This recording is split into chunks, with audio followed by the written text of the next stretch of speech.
People will say that you shouldn't look a bear in the eyes because that is a sign of aggression. This advice is repeated in government documents like the quote at the top demonstrates. There is some really good evidence, though, that this is just a counterproductive myth. Standing still and making eye contact is not inherently aggressive or challenging. It simply shows strength. Second of all, biologist and bear expert Dr. Tom Smith says the idea that you shouldn't look a bear in the eyes is nonsense and silly. He really emphasized the point that you should watch the bear, which is quite obvious, as paying attention to its behavior and body language is a great help in determining what kind of threat it poses. Also, he stressed that you shouldn't back away in a submissive manner, because that tells the bear that you are passive, aka a sign of weakness. If it is appropriate to back up, you should do it slowly and standing up straight. I've read the details of a lot of bear attacks, and I haven't seen any cases where eye contact has actually caused a bear attack. I do, however, have 2 cases that prove eye contact is not what's causing these attacks. The first is a rare situation. It's about a man named Ben Kilham who raised black bear cubs and released them into the wild. One of these cubs was a female named Squirty, and when she got older, he went to meet her again. She had a mate with her, a large male. The large male was not happy that Ben was near Squirty, though, and would have seriously hurt him if she had not intervened. Every time Ben broke eye contact with the male bear, the bear would charge, prompting Squirty to vocalize and make a huh sound, which immediately stopped the bear. Ben states that you shouldn't drop to the ground if you believe a bear is going to attack. The reason is obvious, because you are passive and vulnerable then, so the bear will use that as an opportunity to attack you. He says that if you look a black bear in the eyes, that is a position of strength. If you keep looking at the bear and don't move towards it, that lets the bear know you are strong. He also says that if you feel the need to back up, do so when the bear is relaxed, but you should still keep your eyes on it. Since we've established that eye contact can prevent attacks with black bears, I want to next mention a case involving a grizzly. A woman was jogging when she met a bear. She stopped and looked at the bear, and it looked at her. She decided that she shouldn't look at it for fear of making eye contact, so she looked up at the sky. This passive response didn't work because the bear came over and put its jaws on her thigh, slowly biting harder to see her response. Since she realized being passive was not helping, she squirted the grizzly in the face with her water bottle, which caused it to run off. So evidently this was a curious bear that could have become a predatory one if it hadn't been scared off. In the cases that bears do attack after someone makes eye contact, it's not actually the eye contact that causes the attack, it's the other things that the person has done. For example, this Japanese man made eye contact and then tried to run away. Because he had tried to run, he was badly injured by the bear. Conventional wisdom says that defensive bears charge with their heads low and their ears back. It also says that predatory bears charge with their heads high and their ears up. This is a single frame of video footage before a man was mauled to death by a defensive sow with cubs. His colleagues were severely mauled as well. Despite the low quality of the camera, it's still clear that her ears were up and alert as she charged. This is another defensive bear charge, and it was stopped with a warning shot into the water before the revolver jammed. See how this female has her ears pinned back? The motivations of both these bears were clearly the same, and yet they have their ears in different positions. These are 2 different screenshots of a bear chasing after elk, obviously in a predatory manner. Yet the bear's ears were in different positions at different points of the chase, showing that it would exhibit predatory behavior with its ears both up and down. Unfortunately, the lower screenshot is a little harder to see because of the bear's movement blurring the footage. Likewise, we have 2 screenshots of the same bear charging Russian hunters.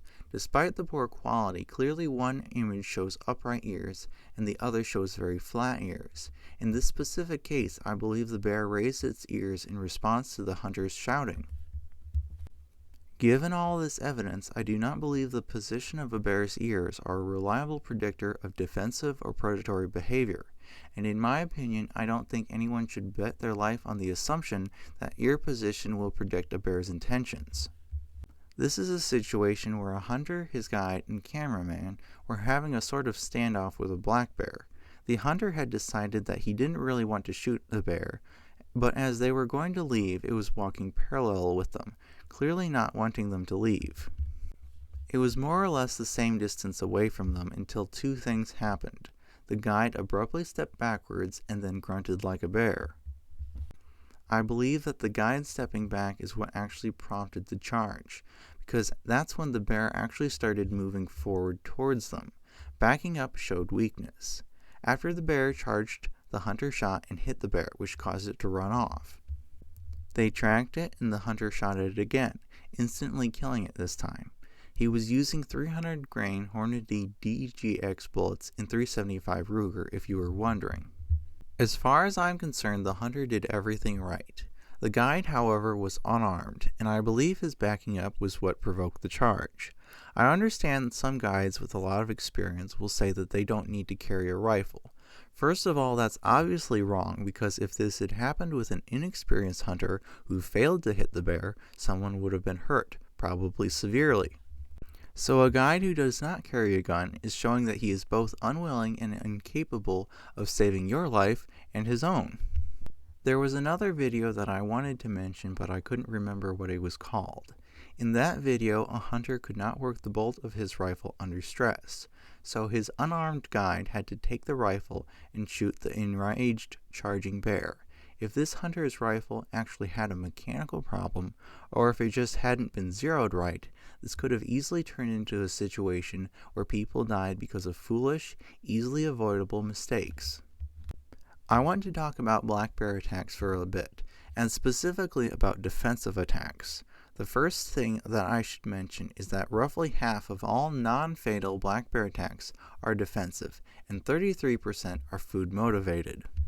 So female black bears, especially females with cubs, are more likely to attack defensively in a non-fatal way. Almost no one dies from defensive black bear attacks, but people do get hurt, sometimes severely. 93% of attacks that happen during camping also involve the bear receiving food or the bear inflicting damage prior to the attack. We have a very helpful chart here. Female victims who have dogs and fight back have a 75% chance of receiving serious injury. It's somewhat common knowledge that unleashed dogs will find and provoke bears before they run back to their owner with an enraged bear following. Females are not as large or as durable as men, so their injuries are more severe.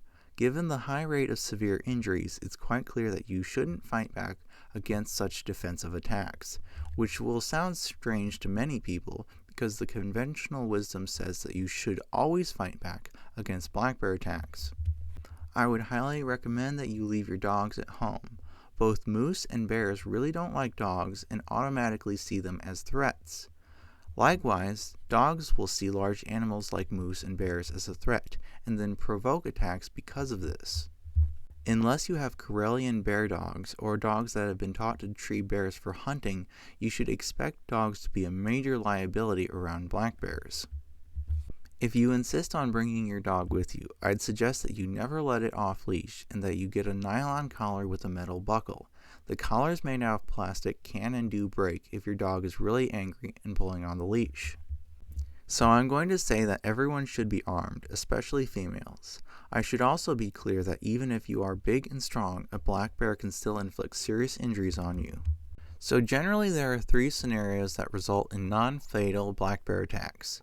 The first is when someone lets their dog outside. The dog then barks at a bear, usually a female with cubs, that is eating something, which is in all likelihood unsecured food or trash.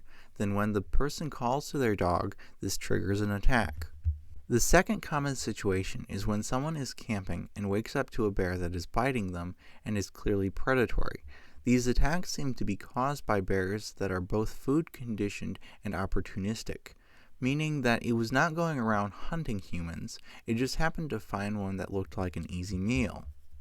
These bears are generally not very motivated to eat you, and it's relatively easy to scare them off, which means they result in relatively minor injuries. Sometimes the bear will try to drag the person off to eat them in peace. The third common situation results in the most severe injuries and involves a person who is walking or hiking with a dog. When the dog sees a bear and barks at it, this causes a defensive attack. Just like with any defensive brown bear attack, fighting back results in more severe injuries, and so does any attempt to get up and leave the area. In my opinion, every one of these attacks is preventable. If you live in bear country, you want to have an electric fence around your property to keep out the bears and prevent conflict with your dog. Opportunistic predatory attacks while camping can also be prevented with an electric fence around your camp, and by keeping your food out of the tent, though you can't really stop other people from food conditioning bears with their reckless behavior. Finally, bear attacks that are provoked by dogs while hiking can obviously be prevented by not taking your dog along. So the evidence we have from this study, we can say that defensive black bear attacks are actually more common than predatory ones. We can also say that the presence of dogs makes a mother bear with cubs fiercely defensive to the point where she will give you a severe mauling just like a defensive brown bear would. The obvious reason why these attacks don't result in fatality is largely because black bears aren't as strong or as large as brown bears are. If dogs are not around, it has been demonstrated that even if humans hold a squawking black bear cub while the mother watches, although the mother may bluff charge, she will not seriously hurt the human. People interacting with black bears while researching them have sometimes been run into, knocked down, or jumped on by the bears. However, this usually only happens when the bear was trying to escape its den or trap and somebody happened to be in its way. The main advice that is given by the National Park Service is that you should play dead for brown bears and fight back for black bears, or as a popular saying states, if it's black, fight back, if it's brown, lay down. This advice is majorly wrong because it assumes that all brown bear attacks are defensive and all black bear attacks are predatory. Yanel Scarhag authored the study that I mentioned before about non-fatal black bear attacks. She says that this popular saying persists because it's catchy and simplistic. She also says that we should be giving people better, less simplistic advice. As I mentioned before, the evidence suggests that defensive black bear attacks are more common than predatory ones. The only reason that there is so many predatory black bear attacks is because there are a lot of black bears. If there were more brown and grizzly bears, they'd be trying to eat people more as well. So following the commonly given advice of fighting back can result in severe injuries when a dog provokes a mother black bear that then defensively attacks a human. Or in the case of a predatory grizzly attack, the advice of playing dead would result in certain death. The reason that conventional wisdom like this will persist for years to come, despite how wrong it is because few people will ever question if it's actually wrong. Bear guides, scientists, park rangers, and bear attack survivors can all come to bad conclusions based on faulty logic. Such conclusions become conventional wisdom because they are continually repeated with confidence and authority. So, no matter who's talking, you have to think critically about what they're saying and see if the evidence proves or disproves what they have told you. Now, for this part of the video, I'm going to talk about multiple bear attacks and point out the things that we can learn from them. We have two different cases of defensive black bear attacks that were initially provoked by dogs. The first involved the dog leading an angry bear through an open door and into a house. The second involved a woman who was walking with her two German Shepherds. Neither of these dogs helped during the attack, even though German Shepherds are naturally protective. The bear only attacked this woman when she started shouting and trying to make herself look big, which showed the bear that she was a larger threat than the dogs. Dogs generally don't know how to behave around bears, which is why they generally provoke attacks and then fail to help their owner during the attack. The first case involved a 6-foot 6-inch man who was physically stronger and larger than the bear, yet this strength did not help him stop the attack any sooner. In both of these cases, fighting back or shouting caused the bear to attack or continue attacking. With both of these bears, they stopped the attack and left as soon as the victim stopped fighting back. In another case, a woman was attacked by a black bear. It stopped biting her leg when one of her dogs began barking at it, so she did the right thing and just left with her dogs. Since she didn't resist, didn't shout, or try to make herself look big, the bear really had no reason to continue attacking her. The dog was seen as more of a threat at that moment because it was barking and showing aggression. The bear's behavior in this situation was obviously defensive. This case involving Ashley Gribble was a predatory black bear attack. She was walking 5 dogs, including her pit bull Bane. The bear appeared a few feet away from her and kept following her for 15 minutes before the dog's barking appeared to stop it. 25 minutes later, the bear was back, and this time it was running at her. Neither the presence of her dogs nor her yelling seemed to have any effect on the bear. She then used her bear spray on the bear with no effect. Then she tripped backwards over a rock as she was backing up, and so the bear used this opportunity of weakness to lunge at her. Her pit bull Bane leapt in front of Ashley to protect her. The bear promptly picked Bane up in its mouth and then pinned Bane to the ground. Ashley then grabbed a log and beat the bear in its face. After Ashley continued making loud noises, the bear eventually left.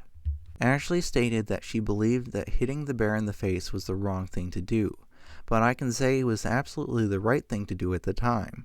She had shown herself capable of defending herself, and once the bear realized that it wasn't going to have an easy meal, then it left. Ashley was extremely lucky that Bane defended her when she was down. Bears instinctively know to bite the face and neck, so it could have easily killed Ashley in just a few seconds. Second of all, you should not back away from predatory bears. That shows weakness and creates an opportunity where you can trip over stuff because you're not looking where you're going. You should stand your ground and be as aggressive as possible, using whatever is handy as a weapon. For those of you who are walking dogs, that may be a leash with a heavy clip on the end, which can provide both reach and momentum when swung hard. Finally, bear spray proved to be less effective than an average log in this situation. This happened in British Columbia, and even if you live in an area where you can't carry guns, that's no reason to be totally helpless. This next story is really tragic. A man named Hubert was talking with his adult daughter Stephanie via satellite phone when he heard a gurgle on the other end with no response. Not long afterwards, his son-in-law Curtis called Hubert and told him that Stephanie had been attacked by a bear. Curtis also said that he tried pepper spray, aka bear spray, on the bear, but it only made the bear more angry. Curtis then went out and shot the bear twice, killing it. Stephanie was pronounced dead at the hospital. She had been mauled to death by a predatory black bear. Anyone who says that bear spray is more effective than guns only demonstrates that they do not know what they are talking about. People go on to talk about how much bear spray hurts, but they don't appreciate the fact that a bear that is determined enough will do whatever it wants, no matter how much it hurts. This includes intentionally shocking itself with a 7,000-volt fencer to the point that it has burns all over its back from where the electricity has burned its skin and fur. Pain doesn't physically incapacitate an angry bear. It gives a psychological response, which is why both pain from bear spray and pain from gunshots can occasionally make a bear angrier. Bear spray is not good at physical incapacitation, but bullets that shatter shoulder and leg bones are. Also, there's a study that states that one of the reasons firearms fail to protect people during bear attacks is because they chose not to fire the gun. Then that same study goes on to conclude that firearms have a lower success rate than bear spray. Well, no kidding. When you don't bother to fire the gun, it's not very effective. A better conclusion would be that firearms are not magic talismans of protection, or that statistics and flawed science can be used to mislead many people. The following clip is from a video made by the National Park Service. It is called Minute and Out, a Bear Spray Story. Maybe 35 or 40 yards from us, we saw a sow grizzly bear standing on its legs looking towards us, and we could see that she appeared to have a couple young with her. We didn't have very much time to collect ourselves or to group together. As soon as we saw her, she was running at us. Her cubs stayed back kind of, I don't know, maybe 50 yards away from us, and she continued to charge us. She ran up and came within, I want to say 15 yards, and then spun around and ran back to her cubs. And we were continuing yelling, "Hey bear, it's okay bear," and trying to make her feel comfortable at that time. She did not feel comfortable apparently, because she came back and charged at us again. And you could kind of tell as soon as she started running towards us that it was seemingly going to be different. The second time she ran at us, she had completely different body language. The first time she kind of just seemed frantic and almost just running out of fear and confusion. And then this time you could tell she was focused. She was running with her head close to the ground, her ears back, and she singled me out from the three of us, and kind of changed course and ran straight at me. So all three of us unloaded our bear spray, and she took 2 steps into the cloud and made a 90-degree turn and ran out of there. Carry bear spray. You never know when you're going to need it. Don't put it in your backpack, keep it on the outside. There are a few things that we can learn from this encounter. They had been making noise, so once they had alerted the sow with cubs to their presence, they didn't need to make any more noise. By continuing to shout and make noise, they demonstrated to the bear that they were a threat. So the second charge was completely preventable, and the body language of the bear demonstrated that it had the intent to seriously injure them. So they were very lucky that their use of bear spray saved them from the consequences of their actions. In this case, a woman encountered a sow black bear with cubs while hiking on a narrow mountain trail. The bear bluff charged her, clearly showing no intent to hurt the woman. It only did this because the woman was too close and it wanted to use the trail to get where it wanted. The woman entirely misread the situation. She followed the conventional wisdom of shouting and trying to scare off the bear, which did not work in the least. Technically what she did was roar at the bear, but you get what I mean. This case goes to show that if a bear was actually intending to eat her, it would not be deterred in the least by her screams. So if you happen to find yourself in this situation, where a non-threatening sow with cubs is following you, and you can't get off the trail, just keep moving down the trail and let them follow you until you can get off the trail and let them pass. If we are talking about just hiking with humans and there are no dogs involved, the chances of you getting hurt from a defensive black bear are very low. Thanks for watching, and part 3 will be coming soon.